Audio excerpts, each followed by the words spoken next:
Hey, how's it going? Good. Nice to meet you. Oh, nice to meet you. Nice to see you.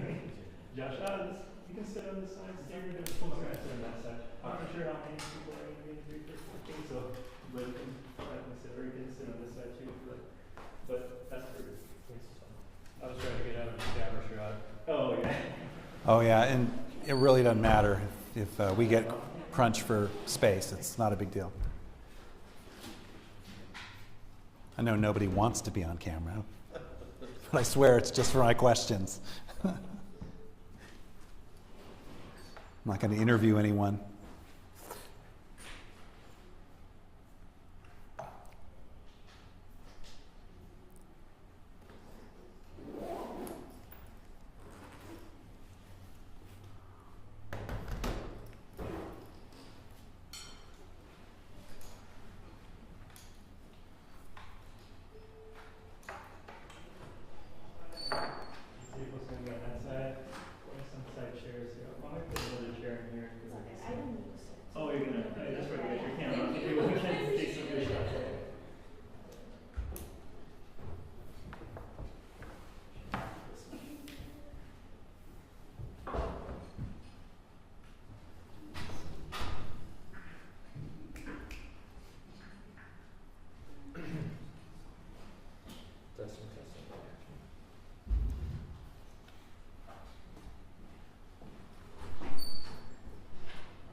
You look like somebody I used to work with.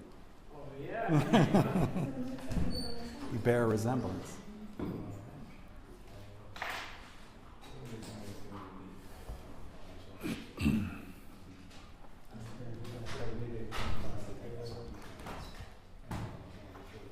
Oh yeah. It's cool.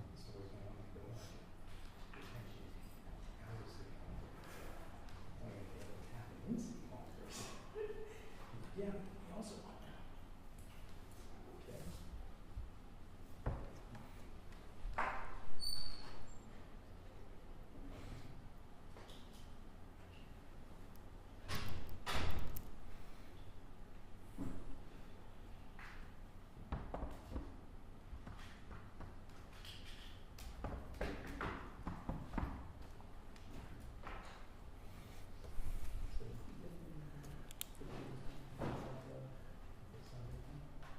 Does it allow you to slide it over further?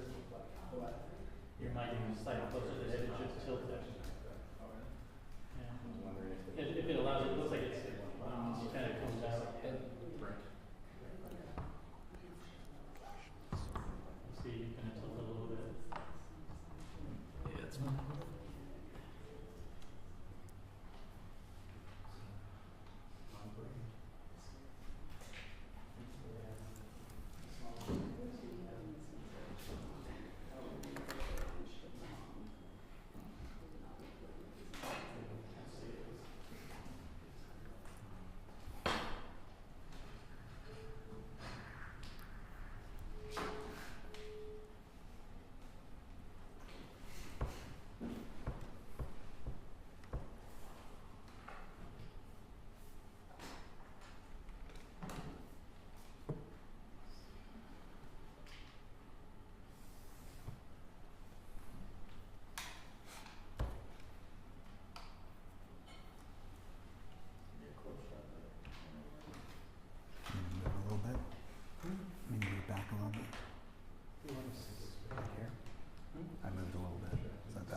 We'll do Tell me where this one is going. we'll do a gym in the office. We'll go.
Hey, y'all.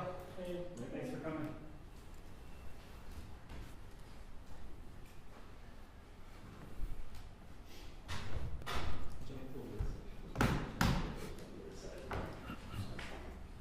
They should be on their way.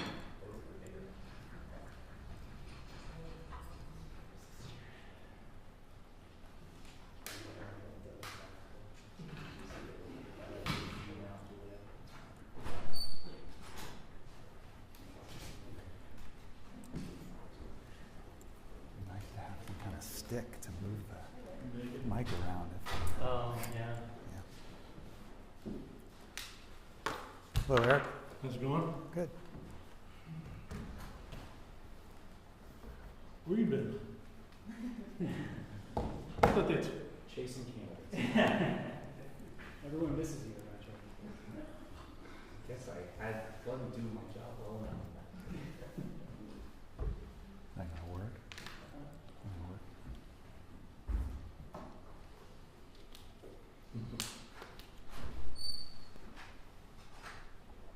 B session just isn't the same without you, Karen. The eyeballs weren't on those B session stories enough. Them to send me every week. Were we traveling someplace, or were you just No, they just have me try to focus more on different stuff. So taking City Hall news outside of City Hall. I bumped into at the airport the other day. Who? Karen? Okay, we're waiting for one other person.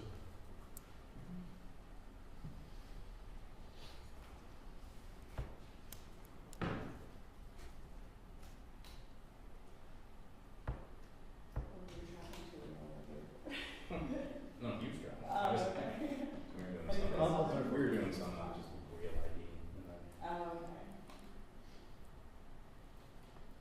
which is real boring. So but then someone got shot by police. So. Did it. Are you streaming right now? Yeah.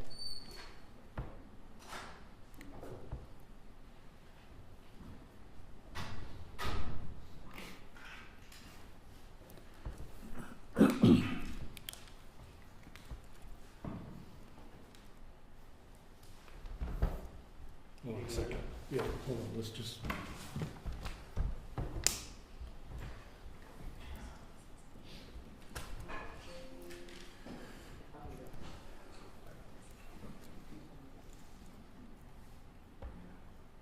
Go, Brian. Okay, Everybody- you guys ready? It's fun. Okay, thanks for coming this afternoon. We have an item on this week's agenda, and as we contemplated the planning of it last week, we thought it would be good to do a pre-briefing. I know generally we do these like right before B session, a little unusual. This will be on the Thursday, it's on the Thursday council agenda, and we wanted to, because the media has covered this in the past, we wanted an opportunity to kind of lay out the rationale and answer any questions in advance of Thursday's consideration. So all of you know that Senate Bill 2220 was approved in the 2023 legislative session. And what it did was it gave the city of San Antonio the authority to create a project finance zone. The council, the city created that project finance zone with two projects in December of '23, the Convention Center and the Alamo Dome. Since 2023, there's been a large amount of planning and effort around a renovated, expanded convention center, the downtown district, the Alamo Dome, a whole litany of areas. Part of what we are doing this week is updating that project finance zone, and we'll be designating a convention center complex. If you look at some of the backup materials on the agenda process, a lot of conversations as we have been, the project finance zone is new to us, so we've been coordinating closely with the comptroller's office, who is responsible for administering it. And you'll see a number of documents attached directly from the comptroller's office. So we'll be designating, the council will be eliminating the two zones that we created in December 23 and creating two projects. We'll be eliminating two projects from 2023 and creating one project, the Convention Center complex, and one zone going forward. Part of the rationale is a number of reasons. One, we have been working obviously on a funding framework for a new downtown arena, but also how we finance the expanded convention center and the Alamo Dome. So we're looking for flexibility. That was part of the gist of that conversation with the comptroller's office. We also, there are, under the current statute, there are time limits by which the project finance zone projects must be done. This one project under the complex, which would include the convention center, the Alamo Dome, and potentially an arena, gives us the ability to, within the current state law and those timelines, continue to do our planning. And then I mentioned that we are obviously, as a result of the MOU with the county and the Spurs, working on a funding framework. And I'll talk about that in a second. So I'm gonna ask Ben to kind of fill in some of the gaps in terms of where we're at, or part of my description, and kind of emphasize a couple of different parts. Yeah, so I'll just highlight just a couple of things. One, so we're dissolving the prior zone that we created in December of 2023. We're creating a new zone, which means we still get 30 years of hotel associated revenue from the state. That doesn't change. It just changes the first year that we begin to receive it, which would be next year. Eric mentioned the other part that's really important from a flexibility perspective. So obviously we wanted to add in, we talked about the fact that we were in discussions with the comptroller's office about adding in the arena as a potential use. And how do we do that? That's where we came up with this option, but the complex piece also adds in flexibility for us. So under the law, we have 5 years to commence a qualified project. Under the previous zone, that was the dome and the convention center. We've talked about how this zone is incremental revenue, so it starts small, a couple $1 million a year, and then grows over time, over that 30-year period. That's a little bit challenging from a financial perspective. It's a really important tool that we want to use as we put these finance plans together, but it's challenging when you're getting smaller money up front, more money on the back end. You've got to use other sources to make that work. The flexibility we get from this is that rather than having to worry about, do we start the convention center, do we spend money on the dome, you've got to worry about that 5-year time limit and that part becoming ineligible. The complex solves that issue for us because it essentially says the Alamo Dome, the convention center, and a potential NBA arena are all part of the complex. We start any one of those 3 projects, we meet that requirement under state law, which gives us a lot of flexibility then from a financing perspective in those later years to spend money on different projects and still meet the requirements of the law. I think those are the main points in terms of the PFZ. I think it's pretty straightforward. Again, this is all about flexibility and adding in the arena as a potential use. It's potential at this point, but we wanted to put that plan in place and have that flexibility going forward. And the part of the conversation with the comptroller's office, and you see in the backup documents, was doing what Ben described and making sure that we are taking advantage of this state program to enhance our assets, our economy, and pull business and attract new investment from outside the state into the state. So the time frame played a big role in that, and if you see the comptroller's letter attached to the agenda item, that's really the point that we tried to work on with them. So I mentioned funding framework earlier. So just high level, the PFZ is one of a number of different elements, and the PFZ is important to the convention center, the Alamo Dome, and the arena. But the other areas, as we're working on that funding framework, and I expect to likely have a presentation to council here in the next less than the next month on this issue, is the venue tax. I know the county is going through their conversations and analysis around venue tax. Obviously the Spurs as a team. Thirdly, development on Hemisphere Park, and where that development can increase and generate revenue towards the improvements out there, the asset. The PFZ, number 4, and number 5, what I'll kind of describe as maybe team revenue or revenue generated from any new build NBA arena. Those are the 5 key areas we're looking at in terms of that funding framework. A lot of work to do, and again, I expect to have that public presentation to the council here probably within less than the next month. So the funding framework that Eric just went over, he's talking specific about the arena. So there's a funding framework for the district, which includes the convention center, the Alamo Dome, those other projects.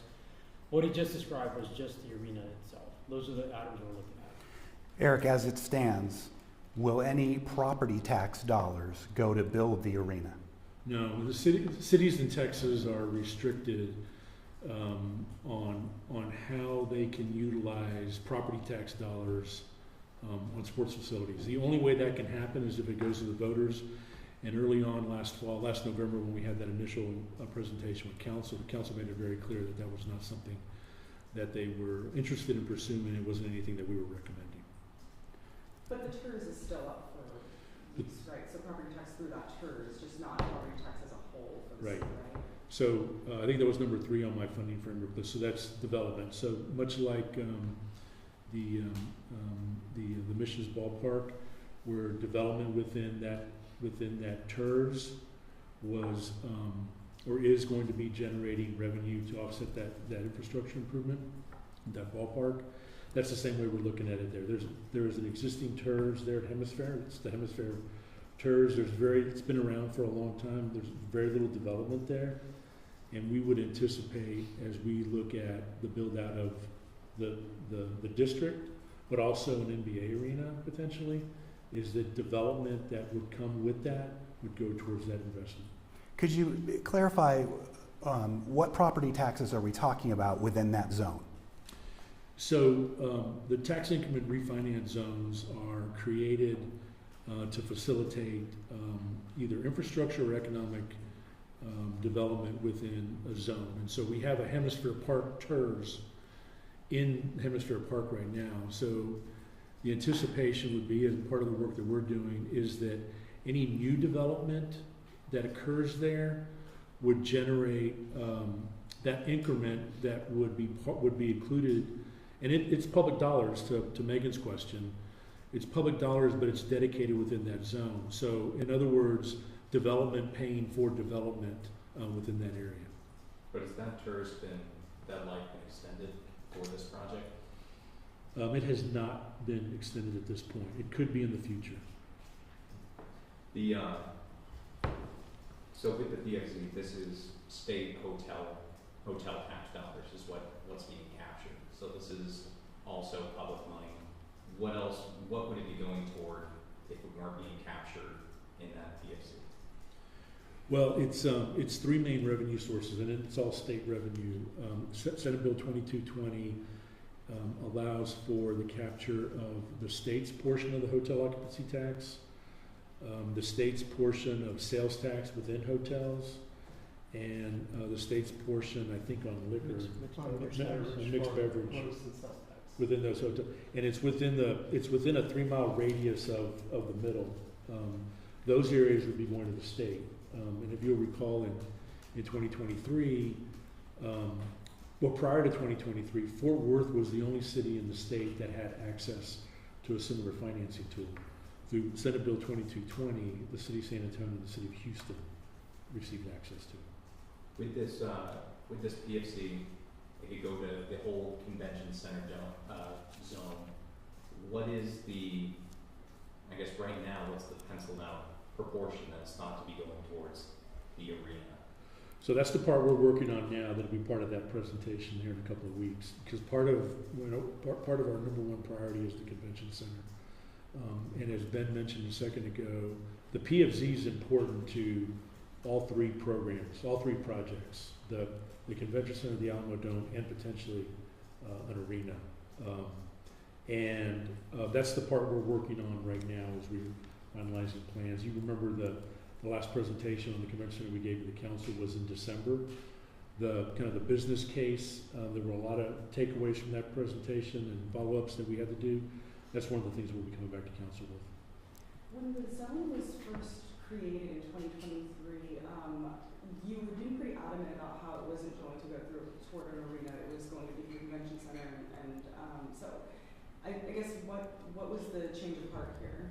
Well, I don't know if it was a change of heart, Megan. You're right. That we pursued it as a funding source for the convention center and the Alamo Dome, and it is still, in our eyes, those are important projects and assets that exist right now that we need to take care of and become more competitive. A lot's changed since 2023. I mean, we think the current statute language says a convention center or venue. A venue can mean different things within state law. A venue is defined as an arena. The real driving change behind the amendments or the change to the PFZ this week is the ability to have latitude around the timeline and have only one project. There is a bill right now, I don't know where it's at in the process up in Austin. There's a bill right now that would limit within project finance zones only one project. Well, as it sits right now, we have two projects. We have an Alamo Dome, we have the convention center. So part of the work with the comptroller was to make sure that regardless of what potentially could happen through the legislative process, we want to make sure that we're treating that as a complex and encapsulating any potential spend. To Ben's point a second ago, we want to have the latitude to be able to utilize as we need to. Which bill is that? Chad's not trying to get it to you. I get it. Are the projected revenues for the PFC for the 30-year lifespan? Like what can be taken out of it even, or you expect to be able to take out of it? Well, that's where it goes back to putting the finance plan together. So I know there was a lot of discussion about the comptroller's estimate being about $2.5 billion in revenue Over 30 years. over 30 years. The challenge is that, again, it starts with a couple $1 million in year one and it grows. So it's really about what can we pair with that PFZ to accomplish financing some of these projects. And that's the work we're still doing. They're all kind of interrelated and interconnected. So that's part of the challenge that we're kind of working our way through. So I can't give you an answer. If we were just to do the PFZ by itself, it'd be a very small number because you couldn't cover the interest costs on a bond financing in year one. We'd be short. So it's really what other sources can we bring and pair with that, and then how could we use that on the eligible project? So We'll get a little bit more of that into that when we do that briefing in about a month or so, as we kind of work our way through that to start to talk a little more about ranges in terms of what we're looking at. And so when you just said it's not just necessarily using it as direct funding, but using it to like guarantee a bond or something of that nature. Both. It'll be used as coverage, and it'll also be used directly to pay for debt service on bonds. It'll change as it goes through its lifespan, and that's really that flexibility that we were looking for as we're making this change.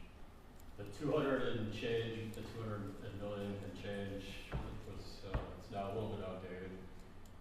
Is there any chance that number changes, it goes up higher? The amount of 200 revenue, the amount of revenue that would only be raised over the 30 years, it was 200 some odd million projected, right? No, the 221 million is it was a state comptroller's projection in year 30 of the increment, just that year. Just that year. So Yeah. is there a number currently of what that total amount raised could potentially be over the 30 years? We're updating our forecast. Again, the comptroller's forecast was around $2.5 billion or so over 30 years. Ours will be less than that, it'll be a little bit more conservative. When you kind of look at the comptroller going through the legislative process, they're looking at impact to the budget. We're looking at something, what can we project and rely on to support a bond issue, whether it's coverage, backstopping something, or actually making bond payments. We gotta have a little bit more certainty, so we're probably we will be under that number. Even if you're conservative, I mean, would it be approaching 2 billion? It would be in that ballpark, probably? I think we're gonna be in that ballpark, Yeah. but, again, I wanna be real clear, it's a huge difference from, collecting that evenly over a 30-year period versus starting with a couple million and then it grows over time. The minute we pull a trigger on a financing, we owe interest costs. Whether we pay principal or not, we gotta start paying interest costs, so that makes it more challenging. And the financing part of this is critical because the revenue does this over 30 years. And so we're careful when we talk about financing because it would be like Jay going into the bank and saying, I'm going to take 30 years of my salary, and this is how much I have. How much of a house can I afford? And you can't do that type of analysis. You can do it over time, and that's why like the hotel occupancy tax is a steady revenue stream that is reliable in order to finance off of. Now, the project finance zone, the SB 2220, the current statute, gives us a huge amount of latitude, and it is a huge benefit to us as we look at doing something impactful long term. But it's not something we can go issue debt off of anytime on the front end. But braided with other things, it becomes even more powerful.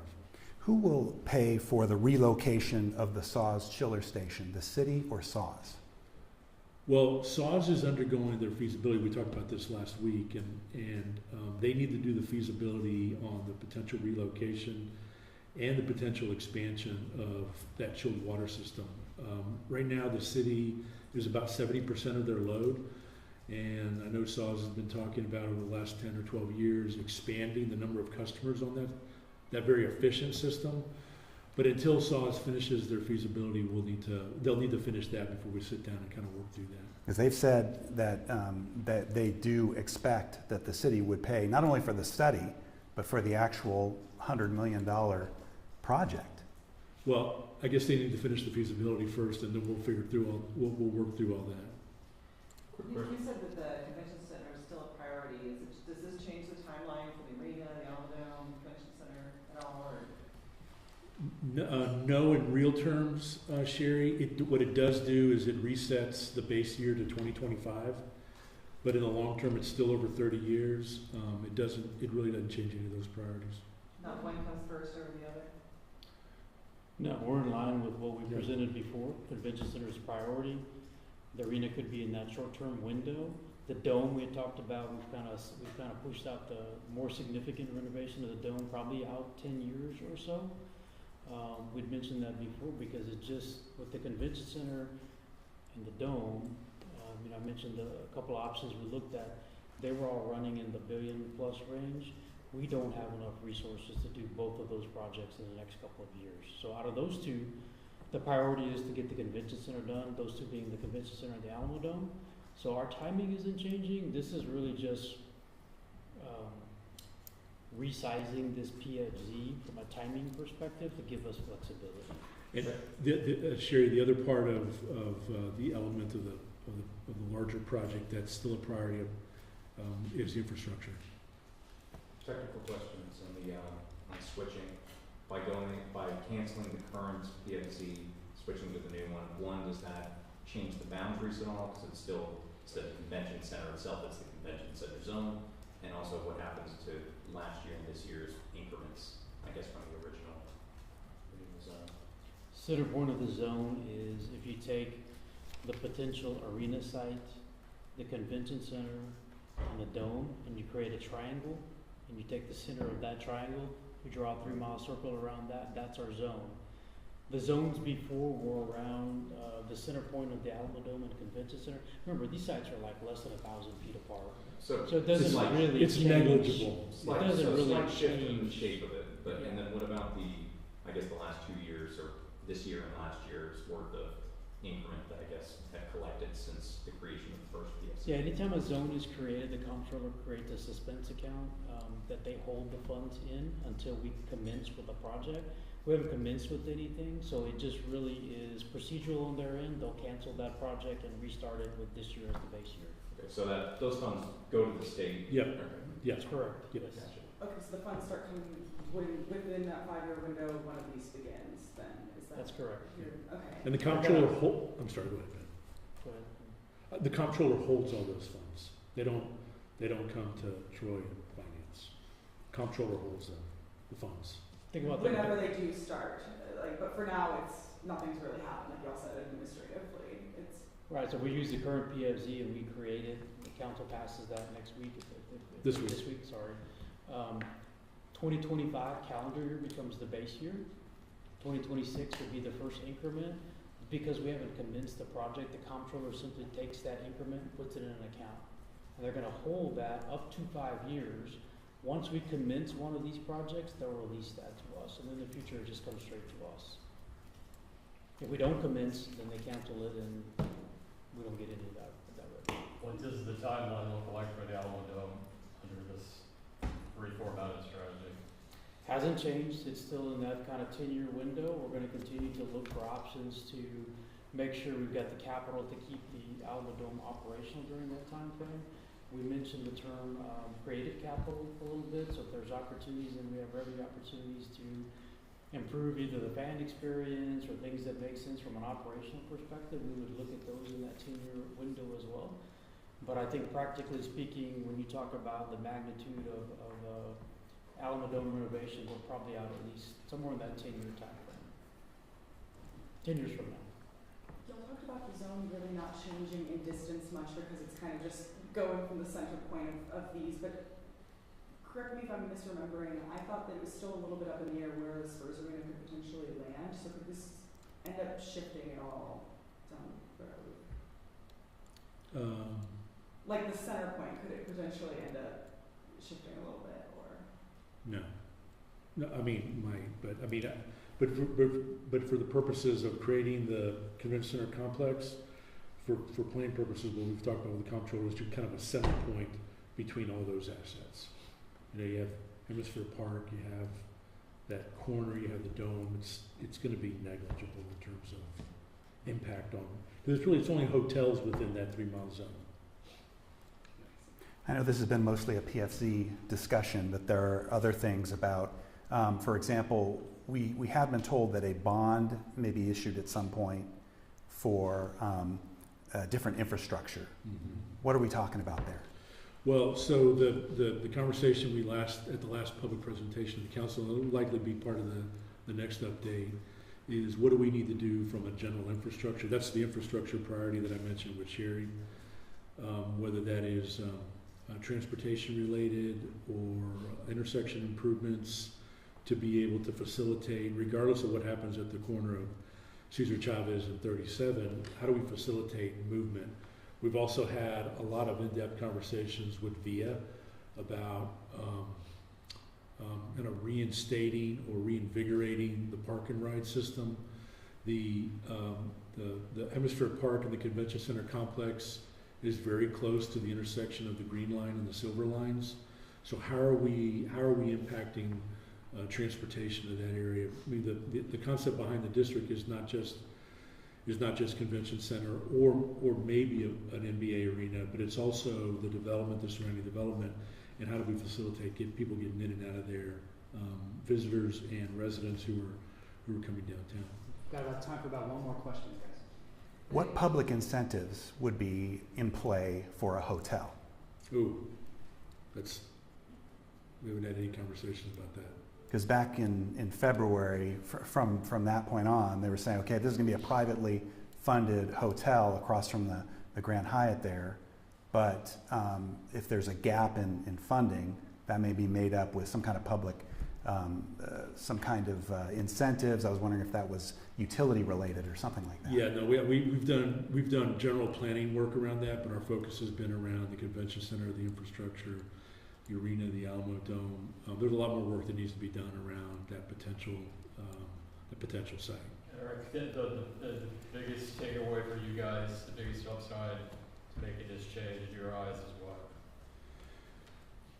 The biggest takeaway is to give ourselves the ability to have a little bit more latitude in terms of timeline, continue to be able to utilize the PFZ in terms of our funding framework for an NBA arena and or the project, the overall project, the district. I'm thankful that we have worked very well with our local representatives and senator and the comptroller's office to make sure that we're doing things the right way in compliance and with the state law, and that we don't have any issues. So I mean, I think it's a good thing. Whatever continues to give us flexibility to utilize this very important tool that the state has entrusted with us, then we should take advantage of it. That's all we have time for, y'all. Thank you. Okay, but you guys are cracking me up with the swinging out of the camera. You like that? It's like,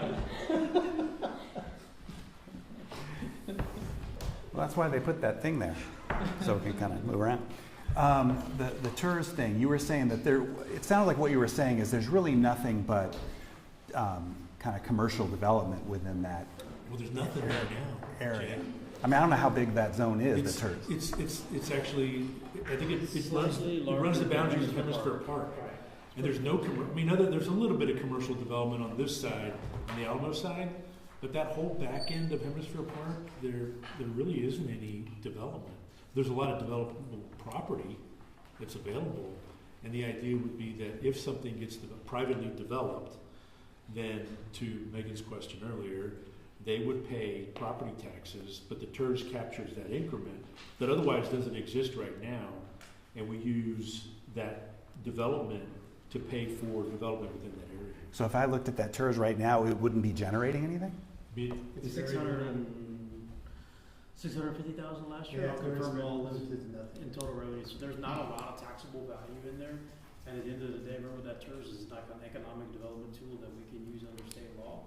You create a boundary, that development that gets created in that boundary, you can use that increment for eligible expenses inside of that zone. So it's not a new tax, it's just you're capturing that increment property tax value or property tax revenue coming off of that new development, and you're using it to reinvest in that area. And there isn't enough there now. I mean, if we're gonna, as we're putting together that funding framework, development has to play a major role in that, much like it did with the Missions Ballpark. Doesn't include the additional value of whatever was there before, but the additional value is It's created over incremental. time. It's So it's incremental. even above what's there too, right? It's not just only the new buildings, it's whatever these old buildings are worth now, you get the increment. Yes, you're correct. But it's really not, The base is almost nothing today. yeah, it's not generating that much. I mean, it nowhere near what other TERS is that we've created in the past. And it was created when the city approved the strategic plan for Hemisphere Park 12 years ago, 14 years ago, whatever it was, in order to be able to support development. It hasn't moved. That's part of the reason why we started looking at this, because the development of Hemisphere Park is moving in this slow 5-year increments, and what can we do more, especially with the conversation around UTSA acquiring that corner property where ITC was at. This change does not guarantee though that the Spurs Arena necessarily benefits from the PFC. It just gives y'all the option to have them as a beneficiary. It does, and we're looking at it as one of 5 potential elements of a funding framework, but none of it's done. Okay, and so the headline cannot be that the Spurs Arena is for sure going to get money from this necessarily, because that's still in flux. But Well- it seems like there's a pretty good probability now. Venue tax, Spurs, development, PFZ, and revenue from the development. Those are the, as we put together the funding framework that came out of the MOU, those are the 5 things that the city's looking at. Thanks, everybody. Thank you. Fun. We just get- Oh. Good sake, I was like,